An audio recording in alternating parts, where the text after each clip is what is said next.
नमस्कार, वंदे मातरम। मैं हूं श्यामगिरी। आप देख रहे हैं हमारा चैनल मुद्दा भारत का। मुद्दा भारत का यानी मुद्दा आपका। मुद्दा है महाराष्ट्र की राजनीति से खबरों का। आज मैं चर्चा करूंगा कि लोकसभा परिणाम के बाद जिस तरह से विपक्ष इस समय मजबूती की तरफ बढ़ रहा है, उसके आगे एनडीए की महाराष्ट्र में क्या स्थिति है, क्योंकि महाराष्ट्र में अक्टूबर में चुनाव होना है और उसके लिए कुछ ही समय बचे हुए हैं। ऐसे में जो है भाजपा की और एनडीए की क्या तैयारी है, कैसे कितनी सीटें उनको मिल सकती है, इसी पर हम चर्चा कर लेंगे और जानेंगे कि परिणाम का जो है लोकसभा परिणाम का विधानसभा चुनाव पर कितना असर कर सकता है। हमारे साथ में है राजनीतिक विशेषज्ञ दयानंद नेने जी। काफ़ी स्टडी करके उन्होंने आए हैं, एक एक सीट का उन्होंने ब्यौरा लिया है। 288 सीटें हैं महाराष्ट्र की। तो ऐसे में जो है एनडीए की स्थिति परिस्थिति क्या है वो हम बताएंगे। सर, हम आपका स्वागत है हमारे चैनल में फिर से एक बार। हमने लोकसभा के ऊपर काफ़ी कुछ बताए थे लोगों को, लेकिन पूरा गणित उल्टा हो गया। बट अब विधानसभा में क्या तैयारी की है आपने, किस तरह का जो है एनालिसिस है आपके पास? नमस्ते और वंदे मातरम। श्याम जी, लोकसभा का जो गणित उल्टा हो गया आपने जो अभी कहा, तो सिर्फ अपना नहीं जी, उत्तर प्रदेश, महाराष्ट्र और बंगाल जी और थोड़े हद तक राजस्थान, ये 4 राज्यों के जो चुनाव थे वो पूरे भारत में किसी भी पोलस्टर ने ऐसे रिजल्ट आएंगे ऐसे प्रेडिक्ट नहीं किया था, किसी ने उम्मीद नहीं की थी। तो इसलिए सिर्फ अपने ही नतीजे नहीं, सारों के नतीजे उल्टे सुल्टे हो गए ये इसमें। खैर, जो होना था वो हो गया। मोदी जी फिर एक बार प्रधानमंत्री बन चुके हैं और अपन अभी एनालाइज करेंगे लोकसभा चुनाव के नतीजे जैसे भी आए महाराष्ट्र में, वो क्यों आए और उसका असर अभी आने वाले विधानसभा चुनाव में क्या हो सकता है। बिल्कुल। और जिस तरीके से अभी इंडिया आघाड़ी और महाविकास आघाड़ी एनडीए के ऊपर लोकसभा में नतीजों में हावी हुई है ऐसे दिख रहा है, तो क्या विधानसभा में चित्र वही रहेगा? क्या महाराष्ट्र से महायुति की सत्ता जाएगी और एनडीए की सरकार आएगी? ये सारे प्रश्नों का आज उत्तर जानने की हम कोशिश करेंगे। बिल्कुल। देखिए, लोकसभा चुनाव जो हुए अभी, उसमें सारे पार्टियों को जो भी वोट मिले महाराष्ट्र में, तो उसका एक मैं थोड़ा बाइफर्केशन आपको दे देता हूं। कांग्रेस को 96,41,856 इतने वोट मिले सारे महाराष्ट्र में। उसका परसेंटेज आता है 16.92%। कांग्रेस लड़ी थी 17 सीटों पे और जीती 13 सीट। सभी पार्टियों में सबसे अच्छा परफॉर्मेंस कांग्रेस का रहा इस चुनाव में। उसके बाद में इंडिया आघाड़ी की दूसरी पार्टी जो है शिव उबाटा, उसमें उन्हें मिले 95,22,797 वोट और उसका परसेंटेज में अगर कैलकुलेट करने को जाए तो उनको 16.52% वोट मिले। शिव उबाटा लड़ी थी 21 सीटें और उन्हें मिली 9 सीटें जी। परसेंटेज अगर देखने को जाए या तो वोट शेयर देखने को जाए तो शिव उबाटा और कांग्रेस नेक टू नेक रही है इसमें इन चुनाव में। फिर तीसरी पार्टी शरद पवार जी की राष्ट्रवादी पार्टी, उन्हें 58,51,166 58,51,166 वोट्स मिले। उनका परसेंटेज 10% आता है और उन्हें 10 में से 8 सीटें मिली है। माने सबसे कम सीटें लड़ते हुए भी सबसे अगर हिट रेट देखा जाएगा तो शरद पवार जी के राष्ट्रवादी का हिट रेट सबसे ज्यादा है। 80% सीटें उन्होंने जो उसमें से जीती है उन्होंने। ये तो मान्य करना ही होगा हमें। और फिर हम आते हैं एनडीए की तरफ। इंडिया आघाड़ी में भारतीय जनता पार्टी को 1,50,00,000 वोट लगभग मिले और उसका परसेंटेज अगर वो देखा जाए तो वो होता है 26.5%। पर भारतीय जनता पार्टी लड़ी 28 सीटें और उन्हें मिली सिर्फ 9 सीटें। उसके बाद में शिवसेना जो थी, उन्हें लगभग 74 लाख वोट मिले। उसका परसेंटेज लगभग 13% आता है वोट शेयर उनका, और वो लड़े 15 सीटें, उसमें से 7 सीटें वो जीत पाए। फिर राष्ट्रवादी कांग्रेस, अजित पवार जी की जो गुट है, उन्हें लगभग 21 लाख वोट मिले। वो 3.5% उनका वोट शेयर आता है और 4 सीट लड़े और 1 सीट उन्हें मिली। और फिर राष्ट्रीय समाज पार्टी जो थी महादेव जानकर की, तो वो 1 सीट लड़ी, वो महादेव जानकर खुद लड़े, उनको 4,67,000 वोट मिले। अभी कुल मिला के अगर हम परसेंटेज देखने जाए तो इंडिया आघाड़ी को इस चुनाव में लोकसभा में 2,50,00,000 वोट मिले और उनका परसेंटेज होता है 43.71%। ये 2019 के सामने 11% की बढ़ोतरी उनकी हुई है, 11.5% की बढ़ोतरी हुई है बीजेपी की, इंडिया आघाड़ी की। इंडिया आघाड़ी की। हाँ, और उनको 48 सीटें लड़े थे, उसमें से 30 सीटें मिली है। 25 सीटें उन्होंने 2019 के तुलना में ज्यादा मिली है उनको। अभी आते हैं इंडिया पे, एनडीए पे, सॉरी, एनडीए आघाड़ी को यहाँ पे मिले 2,48,00,000 वोट और उनका परसेंटेज आता है 43.55%। ये 2019 के मुकाबले में लगभग 7.25% वोट उनका कम हुआ है। और सीटें जो है वो 2019 की तुलना में उनकी 25 सीटें कम हो गई है, उनको मिली है 17 सीटें, 48 लड़े थे। यहाँ पर मैं आपको बता दूं फ्रेंड्स कि सिर्फ 2 लाख का अंतर है दोनों, अगर एनडीए और इंडिया के अगर टोटल वोट की शेयरिंग में देखा जाए तो सिर्फ 2 लाख वोटों का अंतर है। लेकिन 2 लाख के वोटों ने जो है कितना डिफरेंस कर दिया है सीट को, यानी कि उनको 30 सीट जिता के दिया है और एनडीए को जो है 17 और 18 सीटें। और ये अगर परसेंटेज पे देखने में जाए तो परसेंटेज लगभग सरीखा है, दोनों के बराबर, 43.71 वर्सेस 43.55, मतलब 0.2% का डिफरेंस है सिर्फ। सोचो 0.2% अगर वोट ज्यादा मिला होता एनडीए को तो आज बीजेपी जो है करीब 40 से ज्यादा सीटें मिल सकती थी। अब लेकिन एक तरह से देखा है तो हमारा एनालिसिस बराबर उसी तरफ जा रहा था, लेकिन कुछ जगहों पर ज्यादा वोटिंग होने से, कुछ प्लेस की वजह से ज्यादा वोटिंग होने से पूरी जो है समीकरण फेल हो गई है। उसी पे हम अभी आने वाले हैं जी। हम अभी आते हैं रीजन वाइज, महाराष्ट्र के जो अलग अलग रीजन है उसमें कौन सी पार्टी को कितनी सीटें मिली है। तो पश्चिम महाराष्ट्र जो है जी, वो राष्ट्रवादी कांग्रेस शरद पवार जी का गढ़ माना जाता था, उन्होंने वो गढ़ कायम रखा है। परसेंटेज हम देख लेते हैं। पश्चिम महाराष्ट्र में कांग्रेस 11 सीटें थी कुल, कांग्रेस को मिली 2, उबाठा को एक भी सीट नहीं मिली, भारतीय जनता पार्टी को मिली 2, शरद पवार जी के गुट को मिले 4 सीट और अजित पवार जी का गुट है उनको एक भी सीट नहीं मिली। फिर आते हैं विदर्भ में। विदर्भ एक जमाने में कांग्रेस का गढ़ माना जाता था। लास्ट 3 चुनाव से वहां पे भारतीय जनता पार्टी हावी रही, पर इस चुनाव में कांग्रेस ने वहां पे बहुत जी जान से कोशिश करके यह अपना गढ़ लगभग वापस अपने हाथ में ले लिया है। 10 सीटें विदर्भा में है, 5 सीटें कांग्रेस को मिली, 1 सीट उबाठा को, 2 सीटें भाजपा को, 1 सीट शरद पवार कांग्रेस को और 1 सीट शिवसेना को मिली। फिर आते हैं मराठवाड़ा में।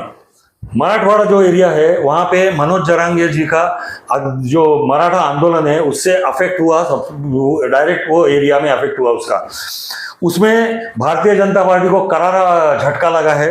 9 सीटें मराठवाड़ा में है, उसमें से 3 सीटें कांग्रेस को मिली, 4 सीटें उबाठा को मिली। वहां पे एक भी सीट भारतीय जनता पार्टी को नहीं मिली। सोच लो मराठवाड़ा में एक भी सीट बीजेपी को नहीं मिली है। शरद पवार राष्ट्रवादी को 1 सीट और शिवसेना को 1 सीट।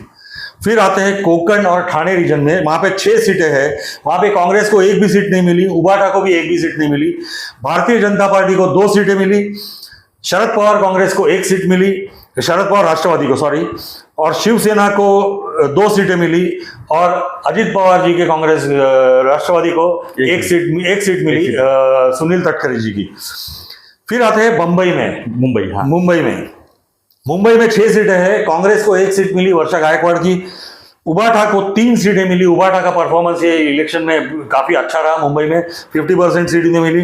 भारतीय जनता पार्टी को 1 ही सीट मिली पीयूष गोयल जी की, शरद पवार राष्ट्रवादी को 1 भी सीट नहीं, शिवसेना को 1 सीट मिली रविंद्र वायकर की, वो भी सिर्फ 48 वोटों से मुश्किल से वो सीट आ गई, और अजित पवार कांग्रेस राष्ट्रवादी को भी 1 सीट नहीं मिली। और फिर जाते हैं उत्तर महाराष्ट्र एक जमाने में लास्ट 3 इलेक्शन से भारतीय जनता पार्टी का गढ़ माना जाता था, तो उधर भी उनको इस बार बहुत बड़ा झटका लगा है। कांग्रेस का परफॉर्मेंस उधर बहुत अच्छा रहा। 6 सीटें हैं उत्तर महाराष्ट्र में, 2 सीटें कांग्रेस को, 1 सीट उबाठा को, 2 सीटें भारतीय जनता पार्टी को, 1 सीट शरद पवार कांग्रेस को, और शिवसेना और राष्ट्रवादी अजित पवार जी को 1 भी सीट नहीं मिली। कुल मिला के 48 सीटें, 13 सीटें कांग्रेस को, उबाठा को 9 सीटें, भारतीय जनता पार्टी को 9 सीटें, शरद पवार राष्ट्रवादी को 8 सीटें, शिवसेना को 7 सीटें और अजित दादा की एनसीपी को 1 सीट। ये रहा महाराष्ट्र का टोटल रीजन वाइज जो एनालिसिस था, वो अभी रहा है। अभी हम चलेंगे अलग अलग, जो अभी हमने रीजन बताया आपको, उसमें एनडीए और इंडिया आघाड़ी उनका वोट परसेंटेज कितना रहा, क्योंकि परसेंटेज के हिसाब से आप देख रहे हैं कि कितना फेर पड़ता है सीटों में। तो आप देखोगे पश्चिम महाराष्ट्र अगर आप देखने को जाए तो इंडिया आघाड़ी में 48% लगभग उनको वहां पे वोटिंग हुआ है और एनडीए को 42% वोटिंग हुआ है। ये एरिया है जो शरद पवार जी का गढ़ माना जाता है। शरद पवार जी को और कांग्रेस को वहां पे बहुत अच्छा वोटिंग हुआ इस बार। दूसरा इलाका है विदर्भा। विदर्भा में कांग्रेस को 46% वोटिंग हुआ, उसके सामने भारतीय जनता पार्टी का वोट शेयर गिर के 37% तक सीमित रह गया। लगभग 9% का लीड मिला कांग्रेस को, जिसकी वजह से उन्होंने भारतीय जनता पार्टी को करारा झटका दिया विदर्भा में। फिर मराठवाड़ा में 44% वोट शेयर मिला इंडिया आघाड़ी को और एनडीए को सिर्फ 29% वोट शेयर मिला, जिसकी बदौलत इंडिया आघाड़ी को इतनी सारी सीटें मराठवाड़ा में आ गई। अभी आते हैं मुंबई और कोंकण एरिया में, चित्र एकदम उल्टा है। कोंकण एरिया में 38% वोट मिला इंडिया आघाड़ी को और लगभग 47% वोट मिला है एनडीए को। मुंबई में हालांकि उबाठा को 3 सीटें मिली, पर वोट शेयर देखा जाएगा तो उनका इंडिया आघाड़ी का 45.64% रहा, वाइल एनडीए का लगभग 50% वोट शेयर रहा मुंबई में। और उत्तर महाराष्ट्र जो है वहां पे 45% लगभग वोट रहा इंडिया आघाड़ी का और एनडीए का वोट शेयर रहा 46%। वहां पे एकदम कांटे का मुकाबला रहा, एक एक सीट के लिए मतलब कड़ा संघर्ष करना पड़ा सब लोगों को। अभी एनडीए क्यों हारी लोकसभा में, ये एक बार देख के फिर अभी हम विधानसभा पे जाएंगे। अभी एनडीए हारने का एक सबसे बड़ी वजह थी जी दलित, मुस्लिम और मराठी वोट जो उद्धव ठाकरे की शिवसेना की बदौलत उन्हें इंडिया आघाड़ी को मिले और उनके साथ में जुड़ गए मराठा के वोट जो जरांगे के आंदोलन की वजह से मिले।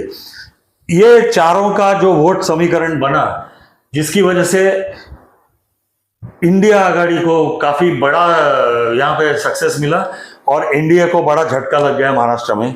यानी हम जो कह रहे थे कि उद्धव ठाकरे जीरो हो जाएंगे, उद्धव ठाकरे कोई वैल्यू नहीं रहेगा, उद्धव ठाकरे के पीछे कोई है नहीं, बट ऐसा नहीं है।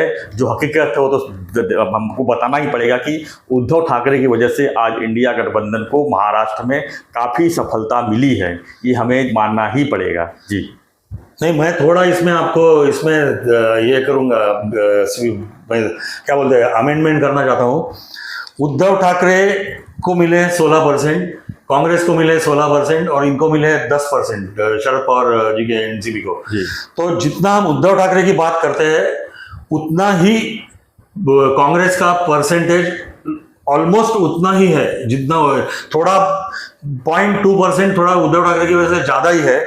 उद्धव ठाकरे की वजह से इनको सक्सेस मिला मुंबई में। जी हाँ, बाकी महाराष्ट्र में जाओगे तो कांग्रेस और राष्ट्रवादी कांग्रेस शरद पवार गुट, उनकी वजह से इंडिया आघाड़ी को सक्सेस शॉर्टकट मिला में है। अगर ये कहें कि शरद पवार जी को और उद्धव जी को जो तोड़ने का प्रयास किया गया वो उल्टा निकला, वो उल्टा गिर गया। जनता का काफी रोष था और रोष इसके लिए नहीं कि इनकी पार्टी तोड़ी, शिवसेना तोड़ी या राष्ट्रवादी तोड़ी, इसके लिए नहीं। रोष ज्यादा था लोगों में कि उनका चिन्ह आपने चुरा लिया और उनका नाम आपने निकाल लिया। जी इन दोनों का बहुत ज्यादा रोष था, क्योंकि शिवसेना मतलब बाला साहेब ठाकरे ये समीकरण है और राष्ट्रवादी कांग्रेस मतलब शरद पवार ये समीकरण है। और वो समीकरण को जैसे आप लोगों ने हाथ लगाने की कोशिश की, आप लोगों ने मतलब एनडीए ने, तो उसका लोगों को पसंद नहीं आया और उसका जवाब उन्होंने वोटिंग से दिया उनको। दूसरा जो बड़ा वजह है वो मुसलमान वोटरों ने जो स्ट्रैटेजिक वोटिंग किया, मतलब उन्होंने लगभग जहां जहां बीजेपी को कौन सी पार्टी हरा सकती है वो पार्टी के पलड़े में अपने सारे वोट डाल देने के ये स्ट्रैटेजी उन्होंने अपनाई। आगे चल के मैं उसका विवरण करूंगा, पर उस स्ट्रैटेजी की वजह से परसेंटेज अनेक विभागों में वोटिंग परसेंटेज कम होने से भी जीत इंडिया को मिली, एनडीए को नहीं मिली। तीसरा था मराठा एजिटेशन, जैसे अपन ने पहले बात किया, मराठा आंदोलन जो था उसका प्रभाव मराठवाड़ा रीजन पे बहुत पड़ा और उधर एनडीए को बहुत बड़ा मार सहना पड़ा। आते हैं विदर्भ एरिया में। विदर्भ में एंटी इनकम्बेंसी मतलब अस्थाई सरकार के ऊपर लोगों का रोष ये काफी दिखाई पड़ा, और सिर्फ एक सीट नितिन गडकरी की जी की जो सीट है वो आसानी से एनडीए जीत सकी, और वो भी नितिन गडकरी जी की जो पर्सनल पॉपुलैरिटी है उसकी वजह से वो जीत सके, हालांकि एनडीए के वोट शेयर से। और एक रीजन था, एनडीए ने किए हुए कैंडिडेट का जो चयन था वो अनेक जगह पे लोगों को पसंद नहीं आया, और वो कैंडिडेट को देख के इस बार उन्होंने एनडीए को वोट नहीं किया अनेक जगहों पे जी। और फिर उन्होंने जो अपना सीटिंग अरेंजमेंट जो था वो फिक्स करने के लिए जो उन्होंने बहुत ज्यादा टाइम लगाया, delay in finalising the seats, last moment तक उनका खींचातानी चल रहा था, उसका भी बड़ा असर, क्योंकि लोगों को टाइम ही नहीं मिला प्रचार करने के लिए। अभी जैसे मैंने कहा कि मुस्लिम वोट का स्ट्रेटेजिक जो वोटिंग परसेंटेज था वो अगर आप देखने को जाओ तो धुलिया जैसी सीट है, वहां पे 5 सीटें, धुलिया में लोकसभा के 6 सीट असेंबली सेगमेंट है, उसमें से 5 सेगमेंट जो थे असेंबली के उसमें भारतीय जनता पार्टी के डॉक्टर सुभाष भामरे आगे थे, और उनका वोट था, लीड था 1,84,000 का। पर मालेगांव शहर का जब ये खुला गया पिटारा, तो उसी में कांग्रेस की जो डॉक्टर शोभा बच्छाव थी उन्हें 1,92,000 का लीड मिला, और वो 3,000 वोट से जीत गई। वो पूरा 1,84,000 का 5 असेंबली का लीड पूरा वाइप आउट करके उसके ऊपर 3,000 का लीड लेके वो जीत गई। ऐसे ही हुआ साउथ बॉम्बे में, ऐसे ही हुआ ईशान्य मुंबई में, ऐसे ही हुआ उज्जवल निकम जी वहां जहां पे खड़े थे उधर भी। देखिए ये बात मैं क्यों दावे से बोल रहा हूं, तो आप औरंगाबाद का उदाहरण दूंगा मैं आपको, संभाजीनगर का। वहां पे तिरंगी लड़त थी 2 शिवसेना के बीच में, और तीसरे कैंडिडेट थे एमआईएम के इम्तियाज जलील। तो वहां पे मुसलमान कैंडिडेट था, तो सारे मुसलमानों ने इम्तियाज जलील को वोट दिए, और एकनाथ शिंदे के गुट के ये अपने बुमरे सांदीपन बुमरे जी चुन के आए हैं 1.5 लाख वोट से। दूसरी जगह पे इम्तियाज जलील रहे, और एक चंद्रकांत खैरे तीसरे सीट पे, वो भी काफी दूर तक मतलब पिछाड़ी पे रहे वो। तो जहां पे मुस्लिम कैंडिडेट था मुसलमानों ने उनको वोट दिया, जहां पे नहीं था उन्होंने जो बीजेपी को हरा सकता है वो कैंडिडेट को वोट नहीं किया। अभी आते हैं इसका विधानसभा पे क्या असर होगा। देखिए अगर मोटा मोटी में कैलकुलेशन जो आपको बताया जा रहा है मीडिया में, वो ये बताया जा रहा है कि 30 जगह मिली है महाविकास आघाड़ी को, 17 जगह मिली है इस एनडीए को जी। एक लोकसभा सीट में 6 विधानसभा सीट होती है, तो 6 × 30 मतलब 180 सीट इंडिया आघाड़ी जीत जाएगी, ऐसे लोग प्रचार कर रहे हैं। और उसी दायरे में 17 × 6 करके 110 के आजू बाजू में सीटें मिलेगी एनडीए को, ऐसे बताया जा रहा है। पर ऐसे नहीं होता है। क्या होता है देखिए, लोकसभा में जैसे मैंने धुले का बताया, जैसे मैंने ईशान्य मुंबई का बताया, जैसे मैंने नॉर्थ सेंट्रल मुंबई का बताया उदाहरण आपको, अगर एक कॉन्स्टिट्यूएंसी में बहुत ज्यादा वोटिंग होकर आपको बहुत ज्यादा लीड मिल सकता है, तो आपकी वो लोकसभा की सीट आप जीत सकते हो, और वो सीट जाके गिरती है वो एक पार्टी या एक अलायंस के पल्ले में। जब विधानसभा आती है तो आप देखोगे जैसे अगर धुले की एक सीट गई इंडिया आघाड़ी के पल्ले में, 5 सीट जो एनडीए के पास रही, पर अगर विधानसभा होती तो उधर 5 सीटें आती थी एनडीए को और 1 सीट जाती थी इंडिया आघाड़ी को। तो ऐसा ही समीकरण होते जाएगा। और मैंने लगभग 12 सीटें ऐसी निकाली है जहां पे 5% से कम डिफरेंस था, जहां एनडीए के लोग चुनाव हार गए हैं। और उसमें से 1 2 3 4 5 6 7 8 जगह पे तो ऐसे है कि वो जो परसेंटेज डिफरेंस है वो 3% से भी कम है। वो सीटें मैं आपको एक बार बता दूं, धुले 0.31% से एनडीए हार गई, बुल्ढाना 2% से हार गई, अकोला 4.5% से हार गई, अमरावती 1.5% से हार गई, गोंदिया की सीट 3.5% से हार गई, नांदेड़ 5% से हार गई, नॉर्थ ईस्ट मुंबई 3.25% से हार गई, नॉर्थ सेंट्रल मुंबई 0.25% से हार गई, नगर की सीट 2% से हार गई, शिरडी 5% से हार गए, बीड़ 0.5% से भी नीचे वोट से हार गए और लातूर 5% से हार गए। तो ये 12 सीटें ऐसी है जहां पे इन्होंने अगर अपनी स्ट्रैटेजी अच्छी तरह से बनाई और अच्छे कैंडिडेट दिए तो ये सिचुएशन इन 12 सीटों पे बदल सकती है। ये 30 सीटों में से अगर 12 सीट आप कम करोगे तो वो आ जाते हैं सीधे 18 सीटों पे। और 2 सीटें ऐसी भी है जहां पे इंडिया आघाड़ी बहुत कम परसेंट से हारी है, जैसे नारायण रानी की सीट है, वहां पे 0.25% से विनायक राउत हार गए। या तो जैसे मैंने रविंद्र वायकर जी का बताया, सिर्फ 48%, उधर तो दोनों का परसेंटेज सेम था, 48 48 वोट से वायकर जीत गए थे। तो वो दोनों भी रिजल्ट उल्टा हो सकता है। पर कहने का मतलब यह है कि ये लोकसभा का रिजल्ट ऐसे आया करके विधानसभा इज ए डन डील। विधानसभा अभी एक वन वे ट्रैफिक हो जाएगा ऐसे नहीं है, विधानसभा में भी अच्छा मुकाबला हो सकता है। और अगर अपने स्ट्रैटेजी अच्छी तरह से खेले एनडीए, और उन्हें जो धोखा कौन सा है मैं आपको बता दूं। धोखा है जो मराठा आंदोलन फिर से जरंगाई शुरू किया है, वो अगर वो सक्सेसफुली हल करते हैं तो उनको फायदा होगा। दलितों का जो लास्ट टाइम और पिछड़े वर्गों का कांग्रेस और इंडिया लोगों ने जो हर महीने में आपको 8,500 रुपये आपके खाते में जमा खटाखट हो जाएंगे और 1 लाख में खटाखट 1 लाख रुपये आपको मिल जाएंगे कह के जो बहकाया था लोगों को, तो वो लोगों के अभी ध्यान में आ रहा है। तो उनको अगर फिर से अप्रोच करके कांग्रेस की और इंडिया आघाड़ी कैसे गलत प्रचार करती है ये बताया गया तो दलित वोट इनके पास फिर से वापस आ सकते हैं।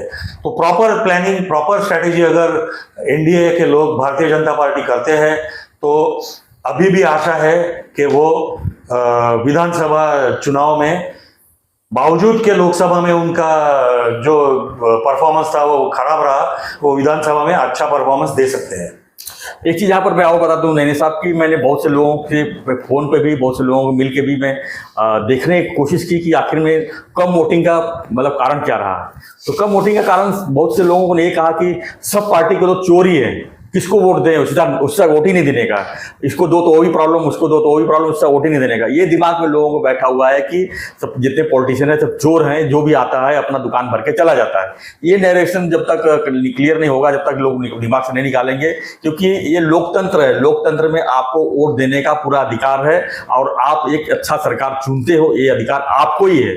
जब तक ये अपने दिमाग में नहीं लाओगे तब तक हम जो है एक दूसरे को चोर बोलते रहेंगे, उसका फायदा जो है असली चोर उठा के लेके जाएगा। ये हमें दिमाग पर रखना चाहिए। हमें इसी के बारे में मैं सभी लोगों को ये भी कहना चाहूंगा कि जो you select and you deserve the government that you get. Yes, आप लोग सिलेक्ट करते हो, आप वोट नहीं दोगे तो बाद में आपको रोने का कोई अधिकार नहीं कि हम गलत लोगों ने सत्ता। इस चुनाव परिणाम में एक सच्ची सामने आया कि एक कम्युनल के लोग 100% वोट करते हैं, वहीं दूसरे कम्युनल के लोग जो है एक दूसरे को चोर बोल के घर में बैठे रहते हैं। ये कब तक चलेगा? आखिर में हम कैसे एक दूसरे को दोष देते रहेंगे कि ये सरकार सही नहीं है, ये सरकार सही नहीं है, और हम एक सही सरकार कैसे चुनेंगे?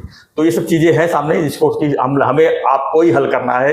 ये कोई सरकार नहीं हल कर सकती, ना कोई पार्टी हल कर सकती है। इसे हमें और आपको ही बैठ के तय करना है, बराबर। तो आपको क्या लगता है इसी विश्लेषण के लिए? आपको कोई आपके कुछ रहेगा तो हमें कमेंट बॉक्स लिखिए। आप कोई भी चुनाव हो, आप वोट के लिए बाहर जरूर निकलिए। ये मेरा एक मतलब हमारा वीडियो बनाने का एक उद्देश्य है, और हम चाहेंगे कि एक अच्छी सरकार जो है देश में रहे, एक अच्छी सरकार प्रदेश में रहे, एक अच्छी सरकार जो है हमारे इलाके में रहे। यानी 3 चुनाव तो होते ही, नगर पालिका का, विधानसभा का, लोकसभा का। तो हम अगर ऐसे ही एक दूसरे को खाली दोष देते रहेंगे और वोट नहीं करेंगे तो उसका परिणाम इसी तरह आएगा। जैसा कि हमने देखा है कि 5 जगह बीजेपी चुनाव जीती, 6वें में हार गई, तो पूरा छठों का छोटों पूरा सीट चला गया, यानी कि 6 विधानसभा का सीट जो है 1 लोकसभा के साथ में चला गया। तो ये सब नेरेटिव वो सब जो सामने है मैं आप तक लाने की पूरी कोशिश की है। उम्मीद है कि आप लोग जो है इस पर जरूर कवर करेंगे और कमेंट में जरूर लिखेंगे। तो बने रहिए ऐसी खबरों के लिए, देखते रहिए हमारा चैनल मुद्दा भारत का। चैनल को लाइक शेयर और सब्सक्राइब जरूर करें।